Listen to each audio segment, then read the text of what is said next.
The doom-mongers say that the days of enjoying wonderful fast cars on wonderful open roads are nearly over.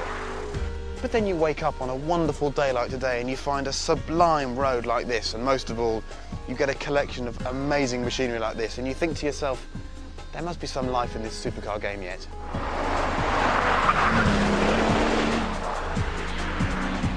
Okay, a brief introduction to the little collection of cars we have for you today.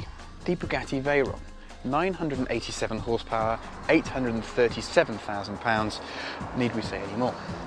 The Audi R8, engine by RS4, body by someone a bit handy with modelling clay, pretty isn't it? The Porsche 997 GT3 RS, 1,350 kilograms, 415 horsepower, very orange, and this one's so light it doesn't even have air conditioning. The Lamborghini Gallardo Superleggera, an orgy of carbon fibre bits. Look at that wing mirror.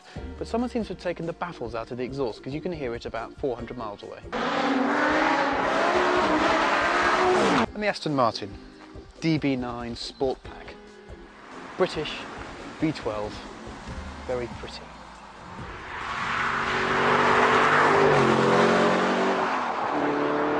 The science of engineering is supposed to be full of concrete facts. You do something to something, and something else is bound to happen. So why is it when you take a 415 horsepower Audi RS4 engine, you bolt it into a lighter, smaller coupe body like the R8, it doesn't feel any quicker? I suppose it's because mid-engine cars just do that. They're so competent that you don't feel the extra performance.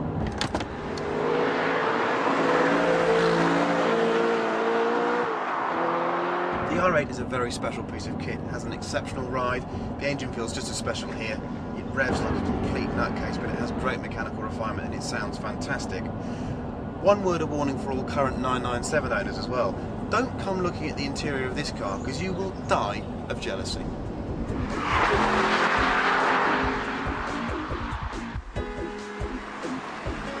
Now, in this company, you could be forgiven for thinking that the Aston really is the odd one out, but it has its own unique appeal. You see, it's a genuine front-engine rear-wheel drive GT, which means it's not as accurate or as pointy as the other cars here, but it will do this.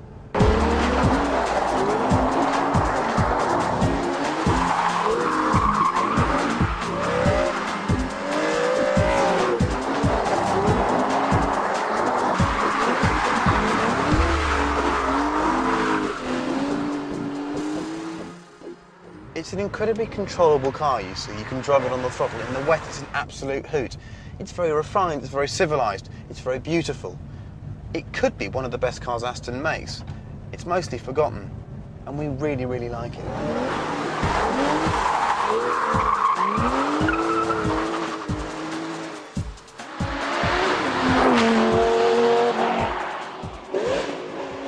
Now, as some of you will have noticed, there are some strong family connections within this group. It was under Dr. Ferdinand Piech's watch at VW that he purchased Bugatti and created the Veyron project. It was also under his watch that Audi became something desirable, and also then Audi bought Lamborghini. But the two cars here within the Volkswagen group that seem to offer the most similarities visually are the R8 and the Gallardo. However, I'm assured that the only commonalities within the two are transmissions and electrical systems. But it does seem a coincidence that they cover such a similar space on the road, and when you sit in them they feel such similar driving positions, as if they've got the same seating position and the same steering column. Even the steering wheel looks very similar. In fact, I think it is the same thing. But other than that, the cars are quite different. This Superleggera Gallardo is a curious mix, actually. The engine sounds fantastic because it's got straight-through exhausts on it. The paddle shift isn't quite so clever, but I find myself questioning the need to have this car over a standard Gallardo. It doesn't seem to feel that much faster. It makes a bit more noise. I think the alloy wheels are questionable as well. I'm not quite sure about all the carbon. In fact, I'd just have a standard Gallardo.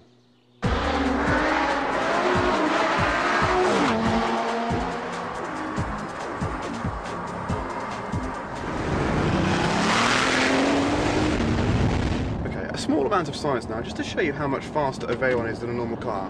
I'm in an Audi R8, a conventionally fast car, 415 horsepower, 1,500 kilograms or so, and we're about to show you how much quicker a Veyron is. Here we go. To my left there is a Veyron with Steve Sutcliffe and Jamie Costerfield. Here we go.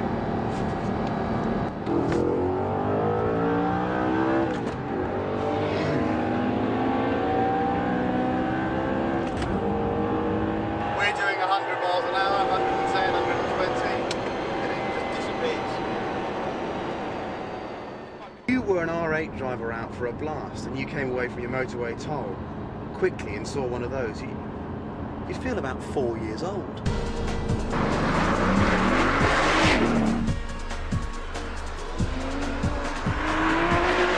Relative to every other RS model Porsche's ever made, the new GT3 RS 997 is an incredibly refined car. The ride comfort's exceptional, it's almost as good as a regular Carrera, but it's still, as you can hear, quite a noisy old girl. And besides, you shouldn't waste your time talking when you could be enjoying driving one of these things.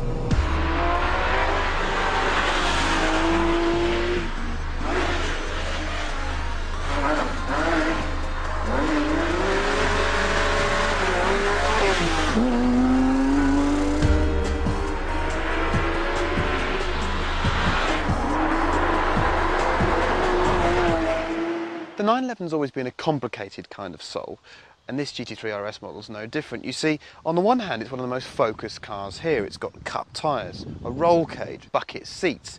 However, it's also one of the most usable because it feels so comfortable on the road. It feels like it never stopped working for you. It feels like it would work every single day of the year. This car's got a couple of problems. The first is that it's got no air conditioning, which is a bit of an issue, and I can see no reason for the weight saving at all. I mean, if you're that worried about your lap time around the Nordschleife, learn to drive it fast is what I'd say. But it is a fantastic road and track device. It's just so fast, it's just so competent. The ceramic brakes are a real bonus as well. You can feel the extra ride quality because of the unsprung mass. No, it's a fantastic car, the GT3 RS, a truly fantastic car.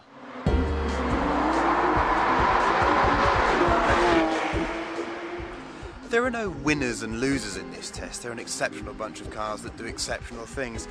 But the Veyron stands above them all because whereas they all have their small victories in small departments, the Veyron renders all of those slightly irrelevant because it does everything better than every other car.